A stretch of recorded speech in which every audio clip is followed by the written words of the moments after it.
بسم اللہ الرحمن الرحیم۔ السلام علیکم۔ آج ہم جو سورۃ مبارکہ پڑھیں گے وہ سورۃ البقرہ ہے۔ اس کی آیت نمبر جو ہے وہ 27 ہے۔ الذین ینقضون عہد اللہ من بعد میثاقہ ویقطعون ما امر اللہ بہ ان یوصل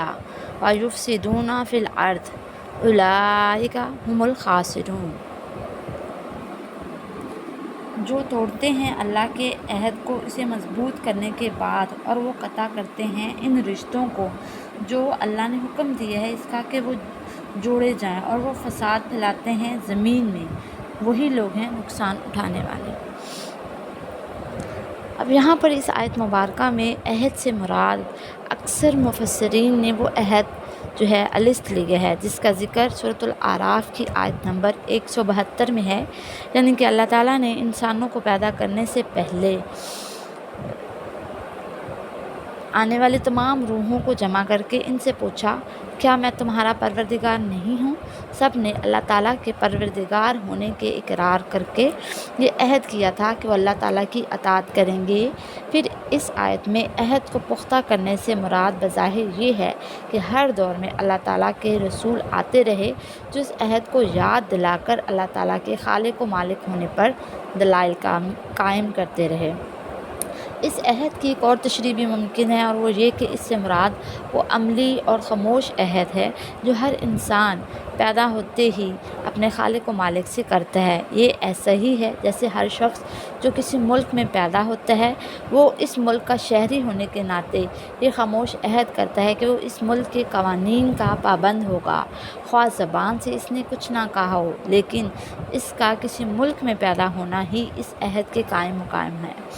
اس طرح کائنات میں جو شخص بھی پیدا ہوتا ہے وہ خود بخود اس عہد کا پابند ہو جاتا ہے کہ وہ اپنے پیدا کرنے والے کی ہدایات کے مطابق زندگی گزارے گا۔ اس عہد کے لیے زبان سے کچھ کہنے کی ضرورت نہیں ہے۔ غالباً اسی وجہ سے اگلی آیت بارکہ میں اللہ تبارک و تعالیٰ نے فوراً یہ ارشاد فرمایا کہ تم اللہ تعالیٰ کے ساتھ کفر کا طرز عمل اختیار کیسے کر لیتے ہو، حالانکہ تم بے جان تھے، اس نے تمہیں زندگی بخشی۔ یعنی اگر ذرا سا غور و فکر کرو تو تنہا یہ بات کہ کسی نے تمہیں پیدا کیا ہے تمہارے طرف سے یہ عہد و پیما ہے کہ تمہارے لیے ان کی نعمتوں کا اعتراف اور اس کے بتائے ہوئے طریقے پر چلنا لازمی ہوگا، ورنہ یہ کون سی عقل اور کون سا انصاف ہے کہ پیدا تو اللہ تعالیٰ کرے اور فرما برداری اس کی بجائے کسی اور کی جائے۔ پھر اس خاموش عہد کو مزید پختہ کرنے سے مراد یہ ہے کہ اللہ تعالیٰ اپنے پیغمبروں کے ذریعے متواتر تمہیں اس عہد کی یاد دہانی کراتا رہا ہے، اور ان پیغمبروں نے وہ مضبوط دلائل تمہارے سامنے پیش کیے ہیں جن سے یہ عہد مزید پختہ ہو گیا کہ انسان کو ہر معاملے میں اللہ تبارک و تعالیٰ کی اطاعت کرنی ہے۔ اس طرح رشتہ داروں کے وہ حقوق پامال کرنا ہے جس میں اللہ تبارک و تعالیٰ نے یہاں پر صلہ رحمی جن کو کہا جاتا ہے، اور یہاں اللہ تعالیٰ نے ان کافروں کی 3 صفات بیان کی ہیں۔ ایک یہ کہ وہ اللہ تعالیٰ سے کیا ہوا عہد توڑتے ہیں، دوسرا یہ کہ وہ رشتہ داروں کے حقوق پامال کرتے ہیں، تیسرا یہ کہ زمین میں فساد مچاتے ہیں۔ ان میں سے پہلی چیز اللہ تعالیٰ کے حقوق سے متعلق ہے، یعنی وہ اللہ تعالیٰ کے بارے میں وہ عقیدہ رکھتے ہیں جو رکھنا چاہیے، اور نہ اس کی وہ عبادت کرتے ہیں جو ان پر فرض ہے۔ دوسری اور تیسری چیزوں کا جو تعلق ہے وہ حقوق العباد سے ہے۔ اللہ تعالیٰ نے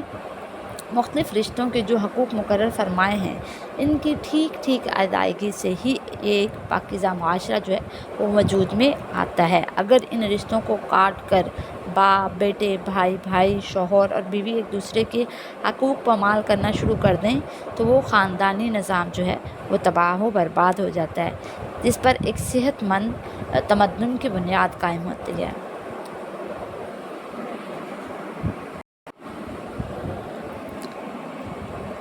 بس عہد اللہ سے ثابت ہوا کہ عہد و معاہدے کی خلاف ورزی شدید گناہ ہے، جس کا نتیجہ یہ بھی ہو سکتا ہے کہ وہ تمام نیکیوں سے محروم ہو جاتا ہے، اور جہاں تک تعلقات کے حقوق شرعیہ ادا کرنا واجب ہے ٹھیک ہے، اس کے خلاف کرنا یا اس کے خلاف جانا جو ہے وہ گناہ عظیم ہے،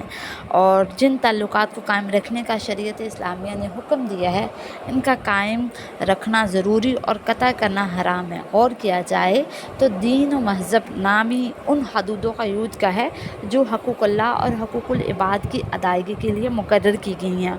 اور اس عالم کا صلاح و فساد انہی تعلقات کو درست رکھنے یا توڑنے پر موقوف ہے، اس لیے ان تعلقات کے قطع کرنے کو یفسدون فی الارض کے الفاظ میں وجہ فساد عالم جو ہے وہ بتلا دیا گیا ہے۔